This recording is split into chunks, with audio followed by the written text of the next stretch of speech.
தைப்பூச விரதம் எப்படி கடைபிடிக்க வேண்டும்? தைப்பூச விரதம் 48 நாட்கள் இருக்கலாம்.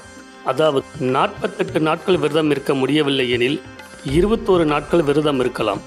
அதாவது 2026 ஜனவரி 11ஆம் தேதி முதல் பிப்ரவரி 1ஆம் தேதி வரை இருக்கலாம். 21 நாட்கள் விரதம் இருக்க முடியவில்லை என்றால் 18 நாட்களும் இருக்கலாம், அல்லது 7 நாட்களும் இருக்கலாம். கடைசி ஒரு நாள் கூட இருக்கலாம்.